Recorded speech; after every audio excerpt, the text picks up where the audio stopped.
Yo soy Raúl Damiani, soy egresado, bueno, soy psicólogo. Trabajé con Carlos Neri en tecnología y en educación hace un tiempo, hasta que Carlos falleció en el 2015. Y estoy en la cátedra de Psicología y Epistemología Genética con la mujer, con Diana Fernández Salazar. Diana también investiga en el campo de la construcción de conocimiento mediado por tecnología, y me desempeño como docente hace 30 años en los niveles secundario y terciario y universitario. Así que haberte tenido a vos como referente en el campo de la construcción, ¿no?, de las prácticas de enseñanza fue la verdad que un gusto. Bueno, muchas gracias. Pero igual me suena tu nombre. Debo haber tenido alguna reunión, ¿o no? Me sí, suena seguro. Algo. Capaz que en alguna reunión coincidimos cuando estábamos organizando el ciclo básico en el año 2009. Sí. Nos cruzamos en algún momento. Sí. Bueno, yo quería decir algo de la doctora y después nos presentamos muy brevemente. Yo lo que tengo de la última presentación que vi en tu video, doctora en educación, profesora adjunta en educación y tecnologías, pareciera que es más de una cátedra, especialista en formación de formadores, desarrolladora de videojuegos serios, decían en tu presentación, y en didácticas lúdicas. Así que es un honor estar acá. Yo soy abogada, María Rosa Ávila, y nos conocimos personalmente en CITEP, en la escuela, en esas escuelas. De verano. Exacto. Pero bueno, también como Raúl, te sigo, y en el dispositivo pedagógico 3.0 sos una genia, una mentora a partir de los videos, aunque no podamos estar en contacto directo. En nuestro equipo también está Ramiro Vidal, que él es de veterinaria, y la otra integrante del equipo es Luciana Maxlu. ¿Querés presentarte brevemente, Luciana, o no podés? Bueno, hola, ¿qué tal, compañeros? ¿Qué tal, Karina? Un gusto, un placer estar acá compartiendo este espacio con vos. La verdad, de agradecerte. En principio, bueno, yo soy Luciana Machluk y formo parte de la Cátedra de Psicología de la Tercera edad y Vejez de la Facultad de Psicología. Estoy como JTP allí, y aparte de posgrado en el programa de actualización en Psicología del Envejecimiento de la misma casa de estudios. Soy la coordinadora del programa. También todo virtual. Casi que podría estar en tu cátedra como sujeto de estudio. Me siento ya en la vejez. Me dio una edad de vejez, así que estamos todos. Bueno, como te dije, yo soy de abogacía y mi materia es de análisis y gestión estratégica de conflictos. Así que es un honor tenerte, como todos, y bueno, me parece que seguramente tus tiempos están acotados, así que vamos a entrar a la entrevista.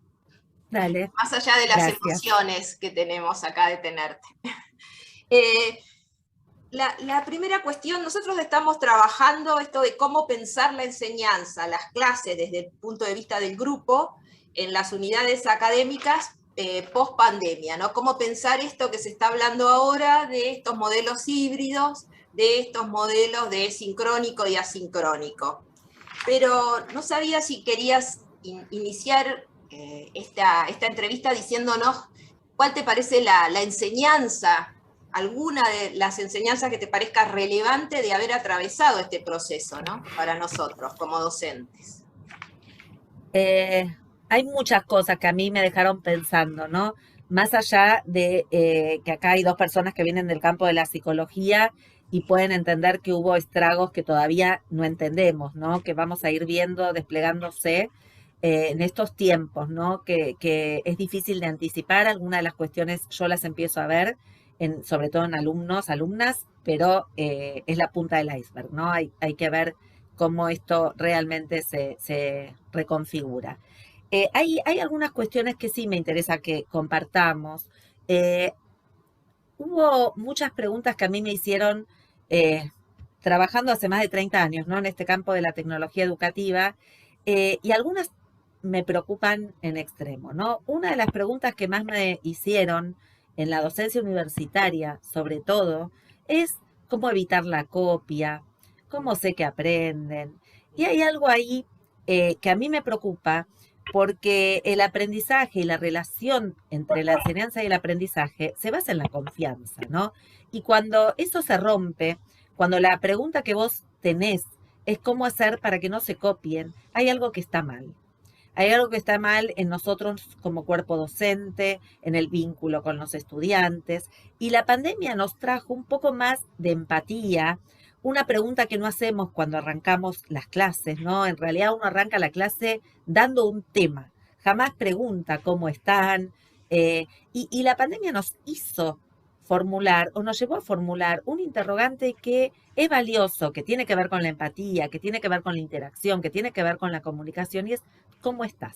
¿Y dónde está cada estudiante? Una preocupación un poco más centrada en la trayectoria, más centrada en quién es el que está del otro lado, y a la vez tensionada con esta base de desconfianza, ¿no? ¿Cómo sé que aprende? Y yo les devolví a muchos docentes la pregunta de cómo sé que aprenden también en la presencialidad, ¿no? Porque pareciera que porque rinden bien los exámenes están aprendiendo.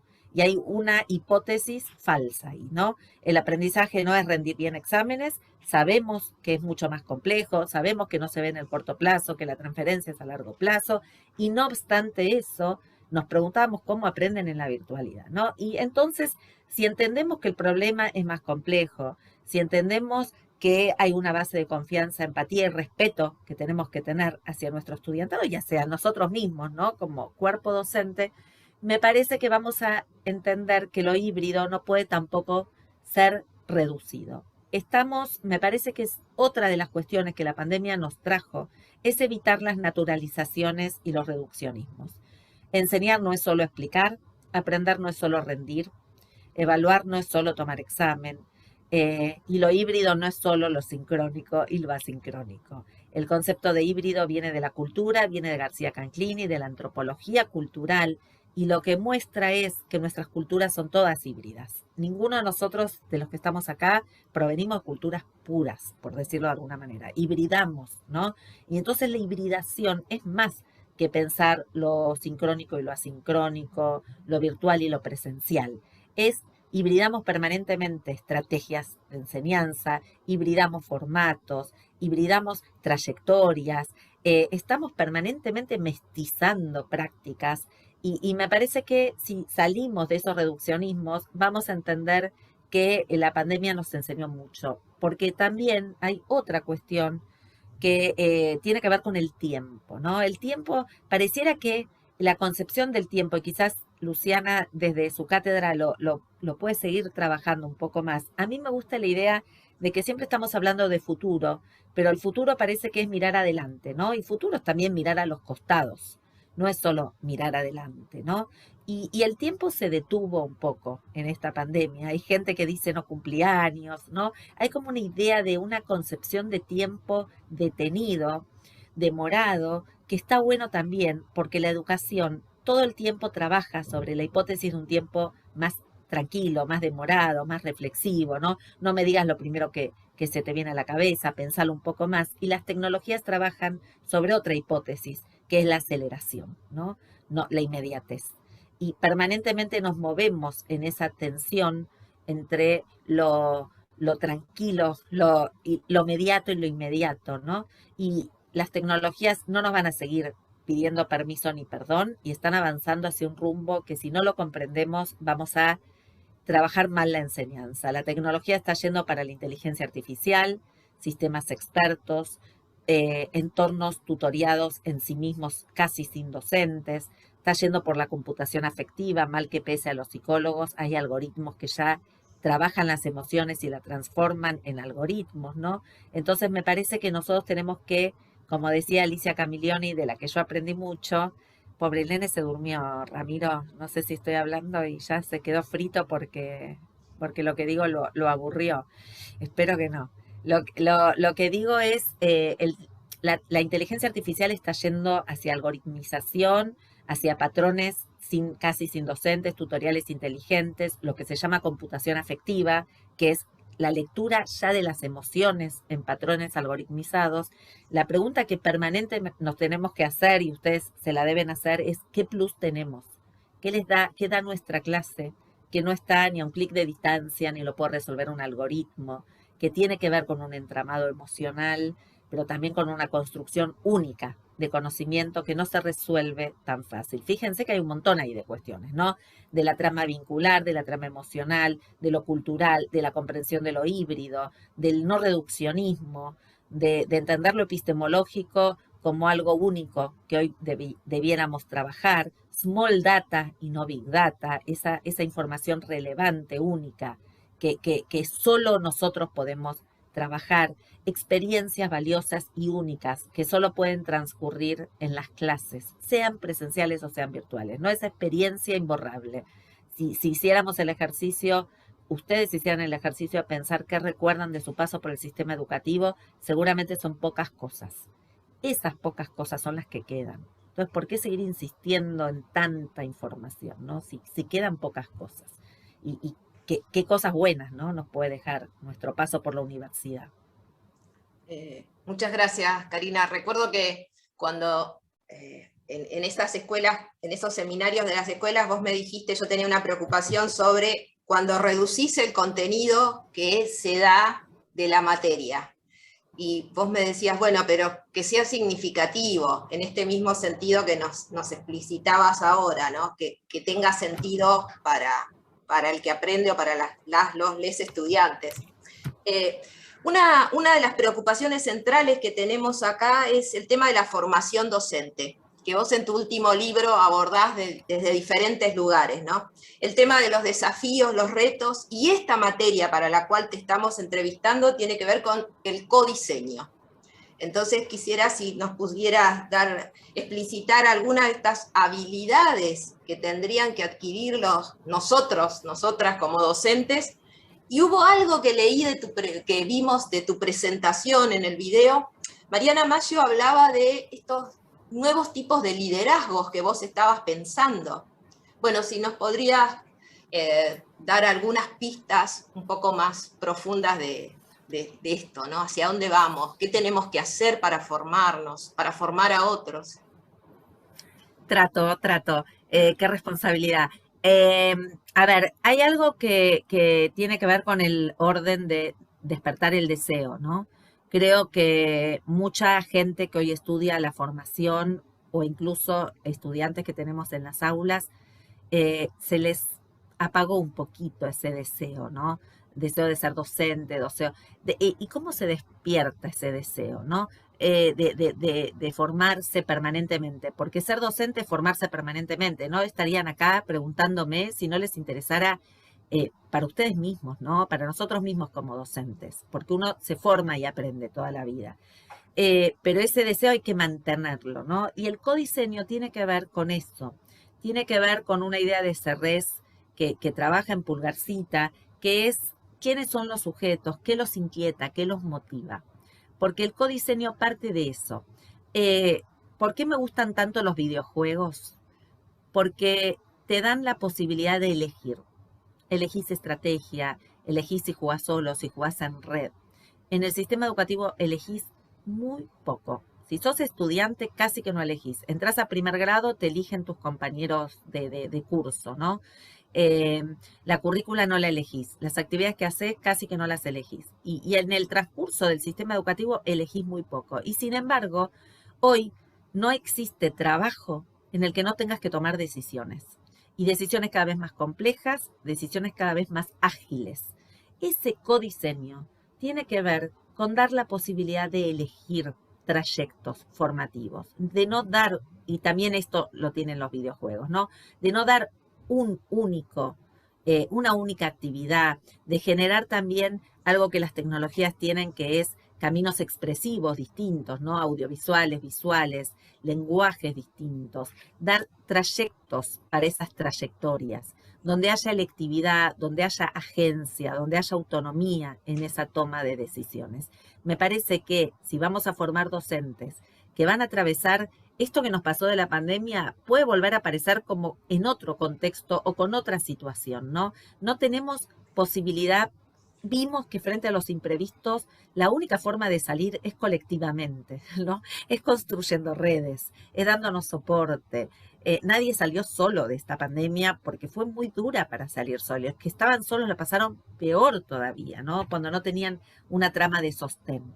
Entonces me parece que cuando hablamos de codiseño, hablamos de un colectivo, hablamos de electividad, hablamos de escuchar un poco más intereses, curiosidades, motivaciones, y también hablamos de esto que les decía de en qué mundo se van a insertar, entender un poco más por dónde van las tecnologías, entender que van a cercenar cada vez más nuestra autonomía. De hecho, ya sabemos que la inteligencia artificial está en los celulares, que escucha lo que decimos, que nos devuelve la información. Entonces, ¿cómo generamos autonomía? ¿Cómo generamos pensamiento crítico? Estas son cuestiones que hay que codiseñar con estos estudiantes, enseñarles a distinguir lo falso de lo verdadero y sobre todo enseñar a convivir, porque si hay algo que hoy pasa, y veamos las redes sociales, está llena de haters, está llena de trolls, está llena de fake news, y muchos de nuestros estudiantes se mueven en esas redes, ¿sí? Se mueven en TikTok, se mueven en Instagram. Entonces nosotros tenemos que promover casi una fuerza contrahegemónica, crítica, donde uno diga, bueno, a ver, ¿cómo se generan cómo generamos sujetos que quieran convivir o que promuevan una convivencia sana, que además cuiden el ambiente, que son cosas que los preocupa y nos preocupa, y sobre todo que puedan tener toma de decisiones, experimentar, no formar con un único modelo, darles distintos modelos y estrategias, porque quienes se están formando también necesitan distintos modelos, distintos tipos, ¿no? No está mal la clase tradicional, si se hibrida con una clase donde la experiencia sea distinta, ¿no? Entonces, quienes se están formando necesitan distintos modelos, distintos trayectos, distintas selectividades, distintos lenguajes, que se los escuche un poco más, que se ponga, que formulen ellos desafíos, que formulen ellos preguntas, quizás volver a esa pedagogía de la pregunta, donde una buena pregunta formulada vale mucho más que un texto repetido de un autor. Seguimos con esta idea de que tienen que repetir autores, cuando realmente hoy no es por ahí que vamos, ¿no? O sea, si el autor me da un prisma para pensar, para crear, para producir, está perfecto. Si lo que yo tengo que hacer es reproducir la información, por ahí no va. Elijamos qué información pueden reproducir o tienen que reproducir y cuál no. Casi que estamos teniendo, hay un desafío que ustedes ya, si leyeron el libro lo vieron, que a mí me preocupa, que es que en Internet hay tanta horizontalidad que cuesta la jerarquización de la información, ¿no? Y si nosotros como formadores tampoco jerarquizamos, no les estamos dando herramientas para que ellos puedan jerarquizar. Y jerarquizar es todo, ¿no? Jerarquizar tiene que ver con definir cuáles son las experiencias valiosas de las que no son, codiseñar en relación con lo que a ellos los motiva, pero también con lo que tienen que aprender, porque como institución formadora sabemos que esto es importante. Entender cuáles son sus habilidades y darles otras. Ver si esas habilidades que están adquiriendo son las que se van a necesitar próximamente, ¿no? Esto que yo decía, agilidad, agencia, autorregulación, toma de decisiones, hipotetización. Vamos a tener que ser mucho más ágiles. No podemos estar años discutiendo la formación. Yo en eso voy a ser enfática, porque tenemos una responsabilidad política, una responsabilidad ética cuando formamos. No podemos discutir estos temas 10 años, ¿sí? Porque mientras discutamos 10 años de esos temas, ya la tecnología nos mató con otros temas, ¿sí? O con esto que decía de la automatización o la robotización. Entonces tenemos que ser más ágiles. El codiseño tiene que ver con hacerlos partícipes, que elijan algo que en general no eligen, que sean responsables de sus propios aprendizajes. Todo esto es lo que hay que trabajar para mí, ¿no? Nos centramos más en los contenidos que en todas estas cuestiones. Los contenidos también hay que revisarlos. Quizás no son tantos contenidos, ¿no? Small data. Y en este sentido, lo que planteabas, vuelvo a la formación docente. Pues. Sí, perdón. No, por favor. En ese sentido, ¿cómo generar esta instancia de formación docente? ¿Qué habilidades tiene que tener? No sé, nosotros pusimos mentalidad abierta, esto, a veces se habla de esto de 360, esto de revisar, ¿cómo este espacio que vos afirmás que tendría que ser algo ágil, además, y entiendo que se tendría que estar generando ya una respuesta. De hecho, nosotros cursamos esta especialización, pero también habría que revisar si esto es lo adecuado, o además habría que tener otros mecanismos y modalidades. Y en cuanto a, me refería por ejemplo al modelo TEPAC. Vos habías trabajado en algún momento esto. Sí. Estos tres espacios de conocimiento, lo pedagógico, lo tecnológico y lo disciplinar. Si pudieras decirnos algunos tips en relación a estos aspectos de formación docente que por ahí responderían en algo más a los interrogantes que planteamos.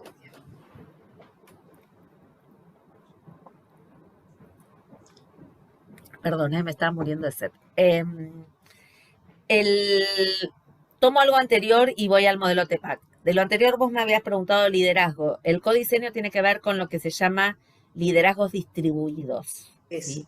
Que son liderazgos donde ya que las empresas se avivaron antes que la escuela, ¿no? Por supuesto, que usan como matrices en su forma de trabajo, ¿no? Es más matricial, más articulada, un poco más horizontal, da la posibilidad de crecimiento más rápido, ¿no? Nuestro sistema, sobre todo el universitario, es feudal. Hasta que no se muere el jefe de cátedra, no tener ni posibilidad de ser jefe. Perdón que lo diga crudamente, pero es así, ¿no? Más feudal que eso no existe, piramidal, ¿no? Ya la sociedad no va por un sistema piramidal porque jerarquiza más a jóvenes que tienen un conocimiento. Por eso muchos jóvenes no terminan las carreras, ¿no? Porque empiezan a trabajar y no les es útil ni siquiera el título, ¿sí? Fíjense en lo que está pasando en el mercado también laboral y profesional, en algunas profesiones, donde empiezan a trabajar mucho antes y muchas veces no se reciben y ya no tienen ese mandato del título universitario, ¿no? Entonces hay que empezar a leer qué es lo que la sociedad está diciendo respecto de los títulos, respecto de las jerarquías, respecto de lo que se valora. En este sentido, el concepto de liderazgo distribuido no es mío, ¿no? Está en la bibliografía, lo pueden buscar, tiene que ver con eso, ¿no? Con liderazgos que se distribuyen más, que son matriciales, no jerárquicos, ¿no? Y tiene que ver con ese codiseño, con incorporar en los equipos de trabajo las voces polifónicas de quienes componen un equipo, ¿no? Ya no es el ayudante que es el último orejón del tarro, ¿no? Es escuchar su voz también, porque seguramente, además de estar más cerca de los jóvenes, tiene mucho para aportar, ¿no? Porque no es el conocimiento lo único que se aporta, hay otras cosas que se aportan, ¿no? Es un cambio en el trabajo en equipo. Y respecto del modelo, que nos cuesta mucho, vuelvo a decir, a quienes más nos cuesta es a la universidad, porque mantiene un sistema de feudos, ¿no? Muy poco, que tiene muy poco que ver con lo que el mundo demanda. Yo en eso soy muy crítica, ¿no? A mí me gusta con Mariana Maggio, que tenemos la cátedra juntas, trabajar muchísimo con los adscriptos, con las adscriptas, empoderarlos un poco más, que se ocupen de cosas, que empiecen a foguearse, porque muchas veces aprendés de ellos cosas que son inesperadas, ¿no? Y quizás uno tiene 30 años en la profesión, pero esta mirada joven te alerta de otros temas, ¿no? A mí me gusta eso. Y respecto al modelo TEPAC, está bueno como modelo conceptual para entender que hay un conocimiento que es propio de la tecnología, que hay otro conocimiento que es disciplinar y que hay otro conocimiento que tiene que ver con la didáctica de ese contenido y que entre eso hay diálogo, ¿no? Hay herramientas tecnológicas que están pensadas desde una base disciplinar. Tenés un GeoGebra que ya es disciplinar, ¿sí?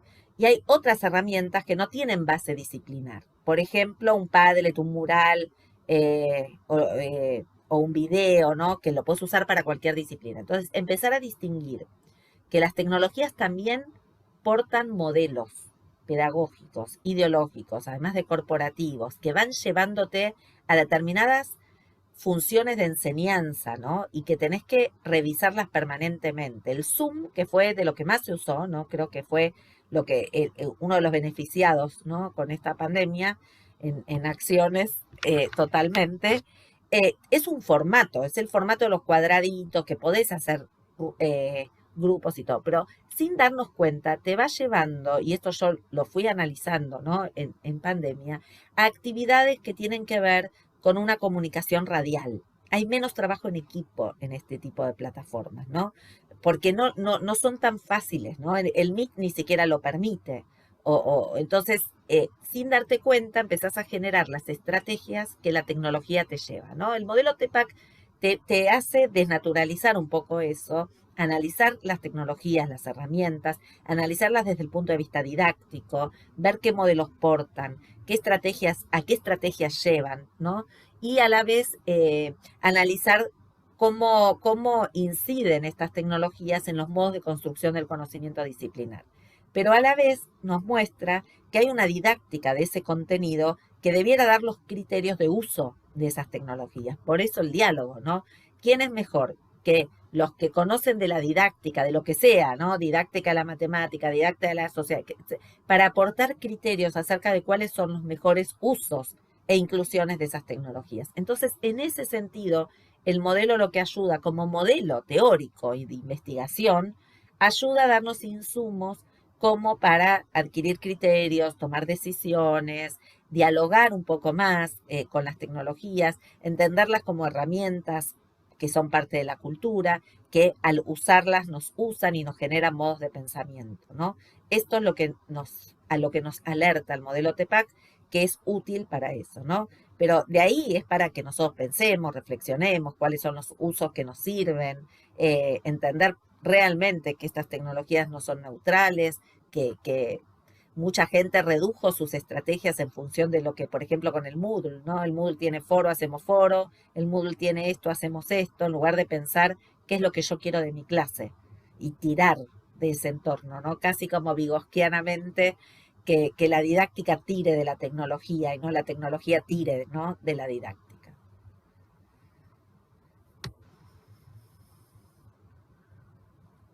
Una pregunta sobre el tema de, ¿se constituyó en un mito lo de nativos digitales versus inmigrantes digitales, en una barrera para los docentes?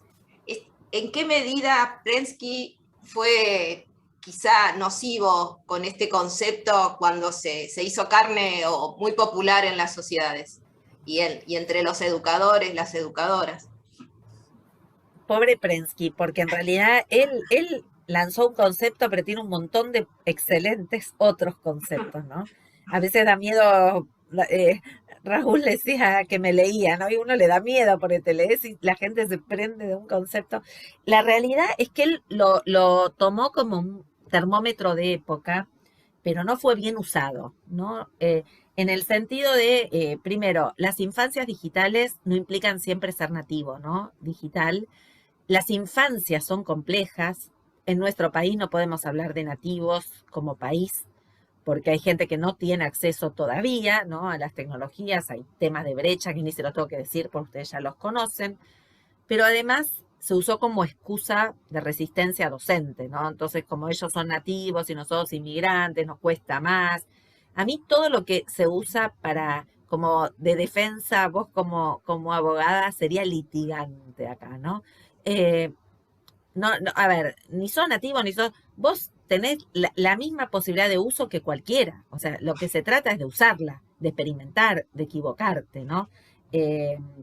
Me parece que, y volviendo a la primera pregunta de la pandemia y de lo que nos deja, veo con optimismo que muchos docentes, por lo menos hoy, se plantean que se pueden equivocar y que pueden experimentar y que no pasa nada si experimentan, ¿no? Con tecnología, porque hubo que experimentar y no quedó otra, ¿no? Y eso está bueno también, ¿no? Perderle ese miedo a ser inmigrante, ¿no? No sos inmigrante, ya a esta altura debiera ser nativo. Pero más allá de esa metáfora que él usó para clasificar de alguna manera, como toda clasificación o toda tipología, reduce, ¿no? Y hablamos de los reduccionismos, ese es uno más, ¿no? A mí no es que no me gusten las tipologías ni las clasificaciones, pero como categoría cognitiva es la más básica, ¿no? Clasificamos en el jardín de infantes. Ahora estamos con un nivel de complejización mayor y necesitamos habilidades cognitivas de orden superior mucho más complejas, ¿no? Y entonces lo que haría es, no me quedaría con esa tipología o esa clasificación, porque hay que trabajar un poquito más la complejidad, ¿no? Y entender que si no experimentamos, no vamos a tener esa agilidad nunca. Esa agilidad que a mí me parece vital en el sistema educativo y sobre todo universitario, que es el menos ágil de todos los niveles, me parece que es necesaria, ¿no? Es necesario romper la cuarta pared, que es esta idea de que los videojuegos nos traen, o que el teatro hoy nos trae más inmersivo, es sumergirnos en las tecnologías, experimentar un poco más, arriesgar un poco más. Vimos que podíamos arriesgar y no nos cambió la vida, o sea, los alumnos aprenden igual, ¿no? Entonces me parece que por ahí va, y no por la metáfora de inmigrantes. Si es que esto lo que hace es resistir, ¿no? O traer resistencias. Muchas gracias. Raúl, querías hacer una pregunta. Estás muteado. Estás muteado. Sí. Escuchándote, Karina, aportás más de una dimensión para el análisis de la función docente. Hablaste del vínculo con los contenidos de enseñanza, hablaste de la didáctica, hablaste de las tecnologías, y yo quería preguntarte lo siguiente. En el campo de las cogniciones distribuidas, los epistemólogos de la cognición distribuida consideran que como unidad de análisis a la persona más todo el sistema de relaciones que vincula a esa persona con su entorno, en el que está incluida la tecnología. ¿Cómo pensás vos que puede, post pandemia, reaccionar la escuela como institución ante estas novedades? ¿Pensás que puede seguir coexistiendo algo así como una resistencia a algo que aconteció, que ya está casi, ¿no? Naturalizado entre las dinámicas o las elecciones que pueden hacer los docentes? ¿O pensás que va a haber un espacio en donde se gestione algo más intermedio, de considerar alguna apertura posible? Sobre todo en el nivel universitario, porque me deja pensando mucho esto que decís del nivel y coincido con vos, ¿no? ¿Cómo pensás ese entorno? ¿Cómo pensás la reacción de las instituciones, sobre todo la universidad, te pregunto, ante estos avances? Mira, acá hay una distancia entre lo que me gustaría que pase y lo que puede llegar a pasar. Yo estoy en la Facultad de Filosofía y Letras, ¿sí? Nosotros tenemos en nuestra facultad un grupo autogestionado de estudiantes que no quiere volver a la presencialidad, que ya armó un manifiesto, ¿sí? Interesante, de por qué ellos quieren seguir en la virtualidad. Entonces, pero estas son lecturas que hay que hacer, porque ¿qué pasa con estos estudiantes? Es que quieren la virtualidad por comodidad, y no. Y ellos te dicen que, por ejemplo, tienen una hora para ir, otra hora para volver. Bueno, ponen un montón de razones, ¿no? Después lo pueden buscar, debe estar en las redes. A nosotras nos llegó, ¿no? Como comunidad de Facultad de Filosofía y Letras, este manifiesto. ¿Qué va a hacer la facultad? Desconozco, ¿no? Porque tiene que ver con decisiones institucionales que a mí me trascienden. Yo ahí estoy en una cátedra, ¿no? No hago gestión. Pero me parece que empieza a haber como varias manifestaciones, ¿no? de esta cuestión de cómo se regresa. Primero que no vamos a regresar igual porque estamos partidos, ¿no? Me parece que esto que pasó fue fuerte, ¿no? Como todos perdimos a alguien o estamos rotos, ¿no? Decía Nacha Guevara, estamos rotos pero enteros. Y me parece que esto va a haber que leerlo de muchas maneras. Pero ya este grupo a mí me pone como una alerta interesante. Hay estudiantes que no quieren volver. Hay otros que quieren volver porque no hicieron nada en la virtualidad o no pudieron engancharse con la virtualidad. Hay docentes que trabajaron muy bien en la virtualidad y hay otros que no. Tenemos un universo muy desparejo, ¿no? Muy desparejo. Y lo primero que tenemos que hacer es entender este universo, ¿no? Entender esto que se habla de las trayectorias, es tal cual, ¿no? Las trayectorias, ¿qué evidencia empírica tenemos? real, qué indicadores tenemos de cómo están nuestros estudiantes, desde lo anímico, pero también desde lo cognitivo, qué aprendieron, ¿no?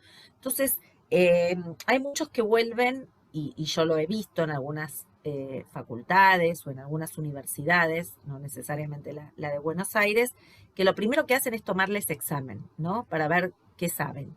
Y yo es lo último que haría, ¿no? Porque otra vez, es esa cosa de volver atrás. Para mí es volver atrás, ¿no?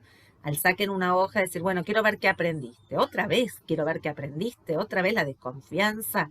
Entonces, hay que volver desde lo vincular, hay que recuperar la confianza que se perdió entre todos, ¿no? En todas.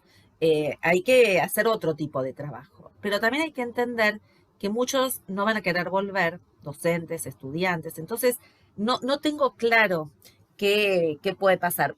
Para mí hay que ir a un modelo distinto de universidad. Hay que escuchar, hablamos del codiseño, ¿no? Hay que escuchar a este grupo de chiques que no quieren volver, ¿no? Hay que entender por qué no quieren volver. ¿Y qué los vas a excluir? ¿Vas a decir, entonces, si no venís presencial, ya no sos alumno de la UBA? Son preguntas que nos tenemos que hacer, ¿no? La facultad se las va a tener que hacer. No sé si nos van a convocar al cuerpo docente para discutirlo, si va a ser una decisión del consejo directivo, de los departamentos, desconozco, ¿no? Pero me parece que lo que no podemos hacer es no escuchar esas voces, ¿no? También de docentes que no quieren o prefieren enseñar en la virtualidad.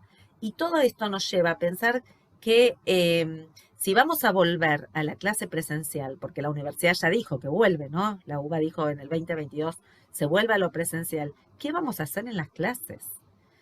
Realmente tenemos ahí un compromiso enorme, ¿no? Porque ir a la clase para repetir los textos, ya sabíamos que no tenía valor.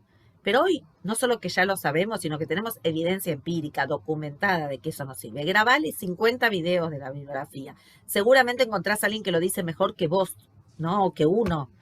Grabáselos y que en la clase pasen otras cosas, ¿no? Entonces, ¿qué va a pasar? Desconozco. ¿Se va a escuchar a los estudiantes? No lo sé. ¿Se va a poder realmente cambiar la práctica de enseñanza? Me encantaría. Pero en algunos casos sé que no va a ocurrir. Y en otros casos sé que sí va a ocurrir. Porque acá depende muchísimo de las intenciones, decía Edith, ¿no? De las buenas razones.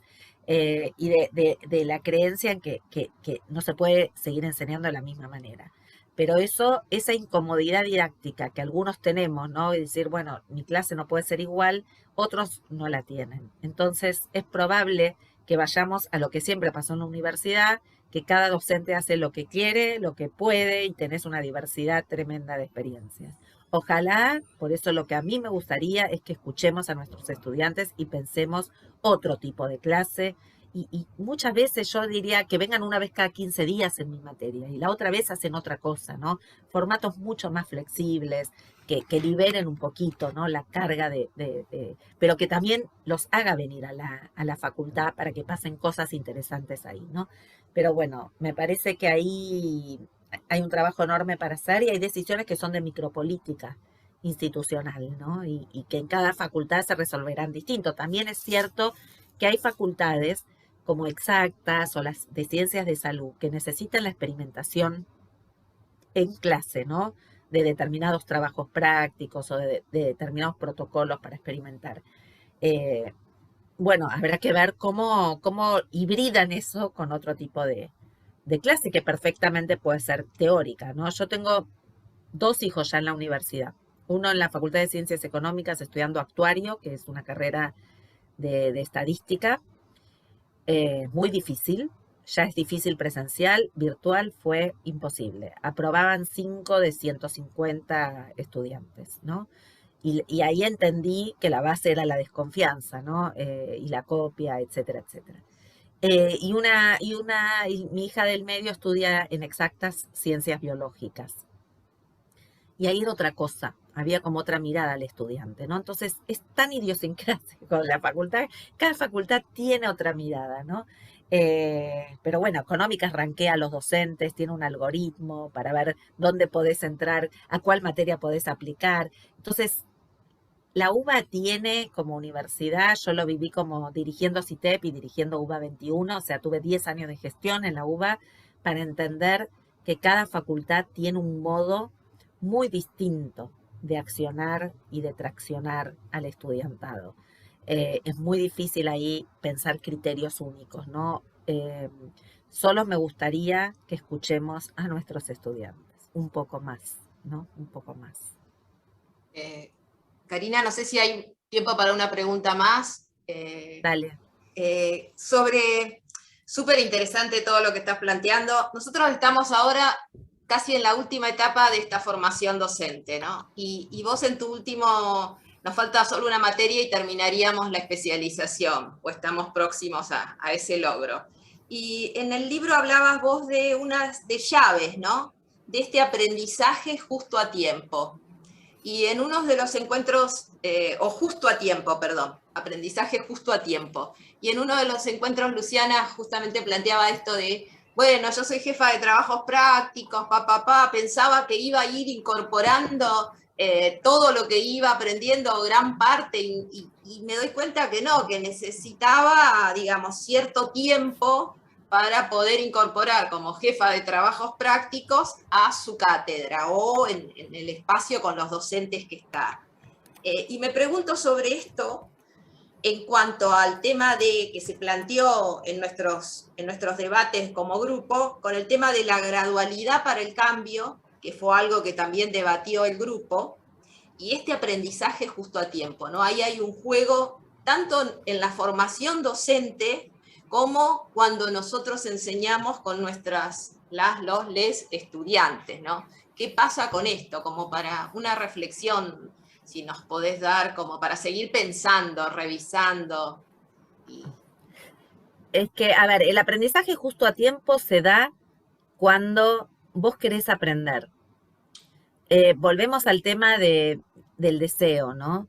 Y lo voy a tomar con algo que no pasa en la universidad, pero como tengo, ya que vine con las anécdotas, una hija en escuela secundaria, todavía, en el Carlos Pellegrini, ¿no? Una escuela de la universidad, los chicos tuvieron, sobre todo en la secundaria, y ahora van a ver por qué lo vinculo con eso, una saturación cognitiva muy fuerte.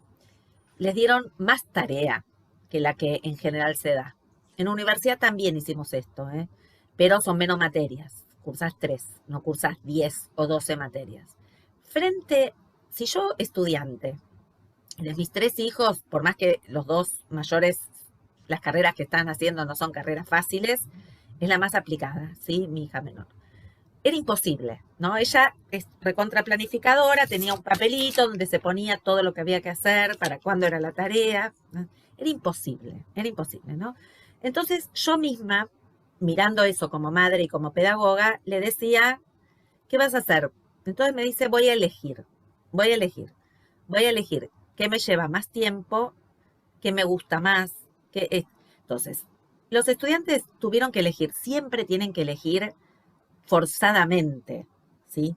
Porque cada materia les da muchísimo más de lo que el estudiante puede hacer. Y esto nos pasa todo el tiempo. Y les pasa a ustedes también, seguramente en la especialización, y por eso, Luciana, lo relaciono con eso. Cuando te dan tanta bibliografía, cuando te dan tanta información, no se puede absorber, nadie lo puede absorber. Entonces uno elige.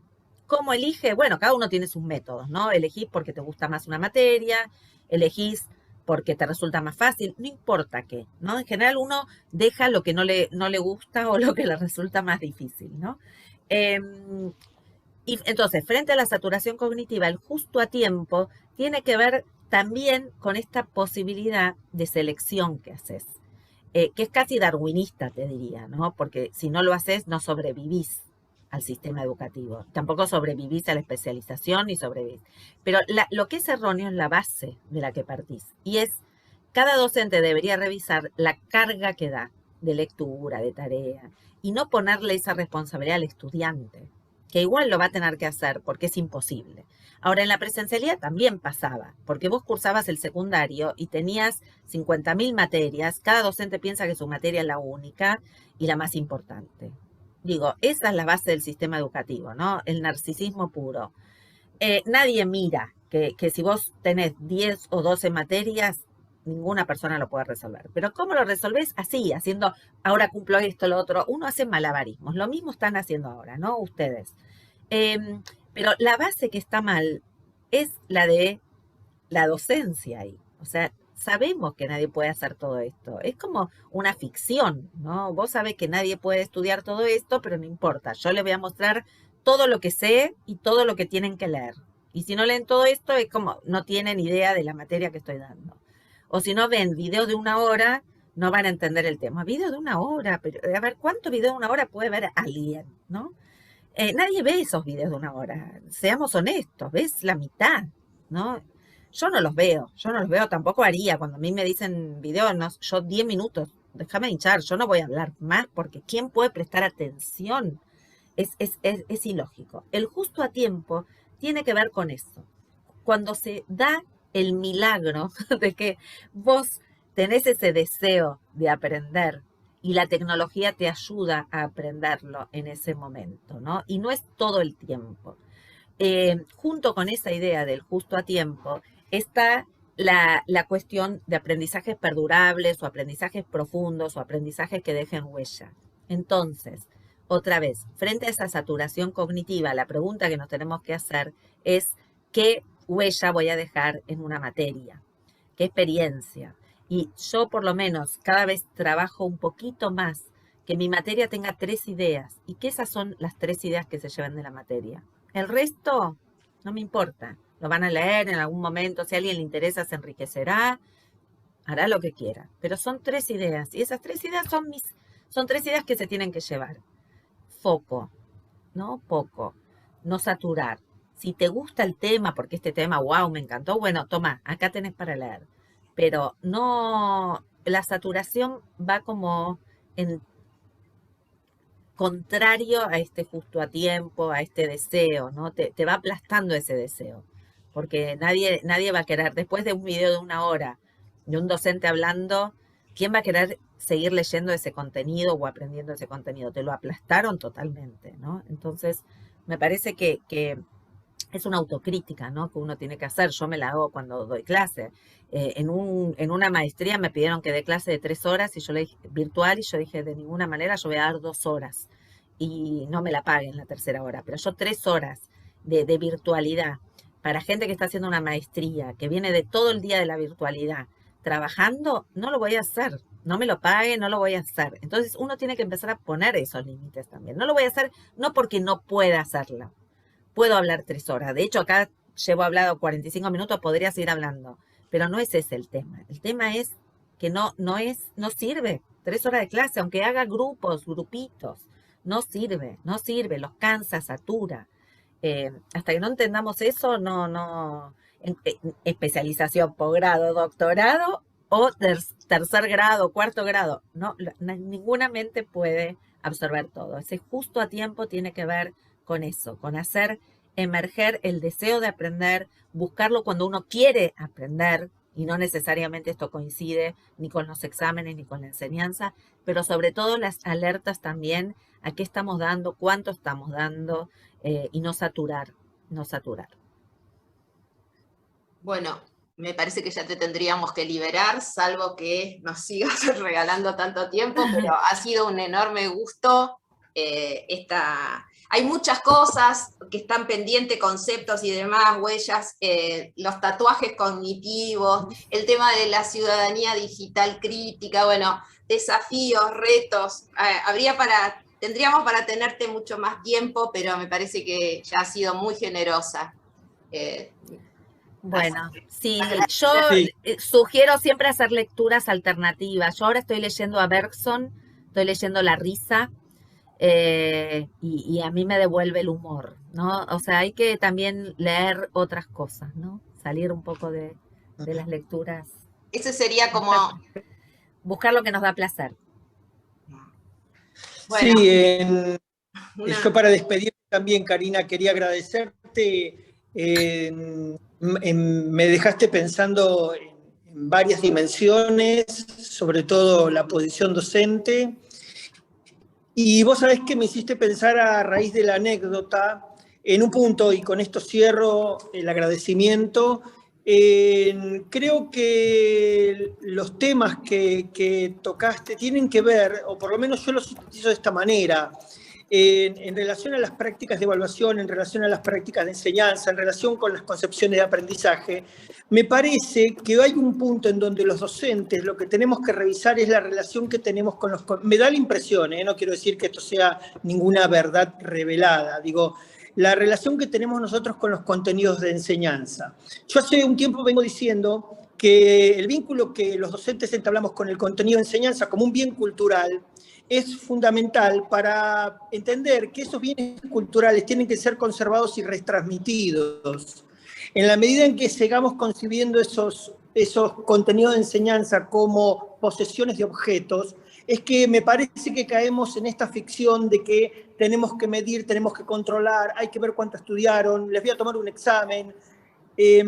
Para mí por ahí tal vez me dejaste pensando en esto, ¿no? Otra vez, en esa clave que me permite a mí elucidar el vínculo que yo tengo con el contenido de enseñanza y cómo concibo ese vínculo. Si lo concibo en términos de un bien cultural que tiene que ser transmitido para ser resignificado, o si lo sigo concibiendo en términos de posesiones de objeto, y en ese sentido me parece que no es posible ningún tipo de transposición didáctica, como dice Chevallard, sino en lo que se llaman sustituciones patológicas de objeto, de enseñanza.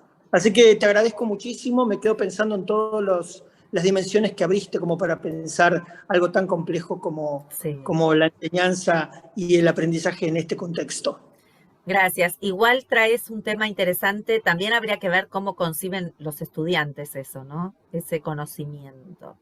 Y cómo lo está concibiendo la sociedad, ¿no? Porque eso también muta rápido, ¿no? Y las concepciones que nosotros tuvimos o tenemos o cómo nos formamos, que nos inciden tanto también, ¿no? En cómo concebimos esa construcción desde lo epistemológico, desde lo vincular. Casi que me hacías acordar a Melanie Klein, ¿no? Con el vínculo que hay, todo eso del conocimiento. Pero hoy tendríamos que revisar también ese vínculo en relación con nuestros jóvenes, ¿no? Porque tienen otra apreciación. Y eso es otra vez escuchar un poco más. Y eso es otra vez el codiseño, ¿no? Que no nos asuste, porque en realidad son quienes van a seguir formando parte de esa trama en unos años, ¿no? Entonces, que no nos asuste que lo denosten también, porque a veces se enojan con ese conocimiento, ¿no? Y uno dice, ¿cómo? Nada. Pero bueno, porque hay que desde ahí traccionar para que le tomen el cariño, el amor, la pasión que nosotros tenemos por esos objetos epistemológicos que construimos y que hacen de nosotros ser lo que somos, ¿no? Exacto. Muchas gracias.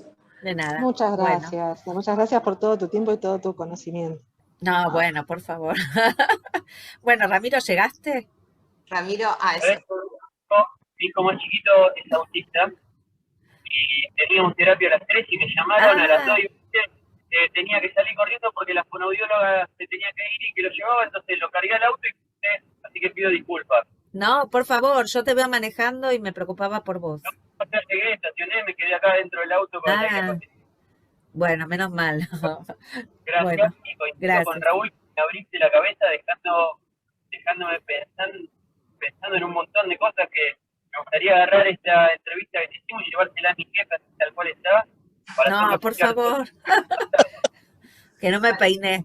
Bueno. No, muchas gracias, realmente. Los aportes sos una gran mentora, realmente. Bueno, gracias. Muchas gracias. Y generosa. Gracias a ustedes. Una gran doctora en educación. Gracias. Bueno, gracias. Bueno, gracias. Karina. A ustedes,